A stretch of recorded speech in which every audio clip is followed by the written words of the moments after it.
Das Kapital, also known as Capital, Critique of Political Economy, is Karl Marx's magnum opus, written over several decades and first published in 1867.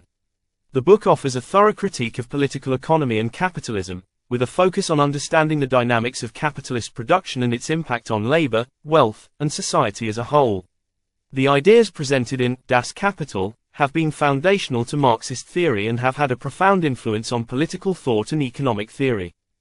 The book is divided into 3 volumes. Although Marx himself only completed the first, the subsequent volumes were edited and published posthumously by his collaborator Friedrich Engels.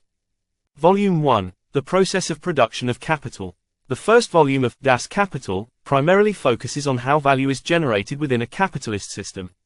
Marx begins by analyzing commodities, which are goods produced to satisfy human needs.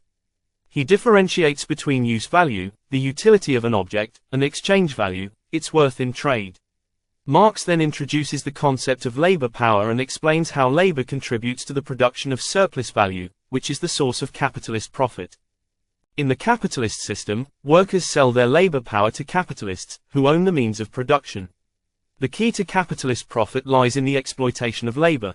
Workers are paid less than the value of what they produce, allowing capitalists to extract surplus value, which is reinvested to generate more capital. Marx also delves into the working conditions of the proletariat, working class, under capitalism, highlighting the alienation of workers from the products of their labor, from themselves, and from other workers. He describes how technological advancements and the division of labor intensify this exploitation by increasing productivity but not improving workers' lives. Volume 2, The Process of Circulation of Capital, the second volume, which was published posthumously by Engels, deals with the circulation of capital through different stages. It focuses on how capital flows through various sectors of the economy, including the buying of labor, the production of goods, and the sale of these commodities in the marketplace. Marx describes the 3 forms of capital: money capital, productive capital, and commodity capital, and shows how each form is interconnected in the capitalist production process.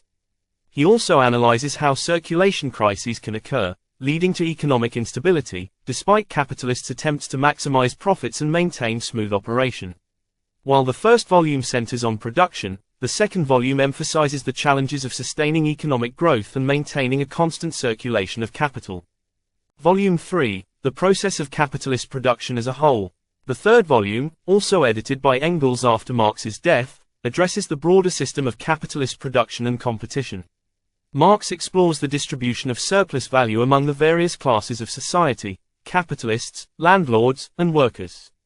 He analyzes how different sectors of the economy interact and compete, which in turn affects profit rates. One of the most important concepts in this volume is the tendency of the rate of profit to fall, which Marx argues is a fundamental problem in capitalist economies. As more capital is invested in machinery and technology rather than labor, the rate of surplus value tends to decrease, leading to a decline in profitability. Marx predicts that this tendency will lead to economic crises and, ultimately, the collapse of capitalism. Several major themes run through Das Kapital. One of the most prominent is the idea of class struggle, where the interests of the proletariat and the bourgeoisie, the capitalist class, are fundamentally opposed. Capitalism, Marx argues, is inherently exploitative, as capitalists accumulate wealth by paying workers less than the value of their labor. Another key idea is alienation. In a capitalist system, workers are alienated not only from the products they create but also from the labor process itself, from their fellow workers, and from their own potential as human beings. This alienation results from the commodification of labor and the dominance of profit motives over human needs. Marx also introduces the labor theory of value, which suggests that the value of a commodity is determined by the socially necessary labor time required to produce it. He critiques other economic theories, such as those of Adam Smith and David Ricardo, who failed to account for the exploitation inherent in wage labor and the extraction of surplus value by capitalists. Finally, Marx explores the inevitable crises within capitalist economies. He argues that capitalism is inherently unstable due to its internal contradictions, such as overproduction, underconsumption, and the falling rate of profit. These crises, Marx believes, will eventually lead to the breakdown of capitalism and the rise of a classless, communist society. Das Kapital remains one of the most influential works of economic theory and political philosophy. Its analysis of capitalism's inner workings, its critique of exploitation and alienation, and its vision of societal change continue to resonate with readers and scholars alike. Marx's ideas laid the groundwork for socialist and communist movements around the world, and his critique of capitalism has shaped the way we understand economics, labor, and social inequality to this day. Thank you for watching. Like and subscribe for other interesting book summaries to spice up your reading list.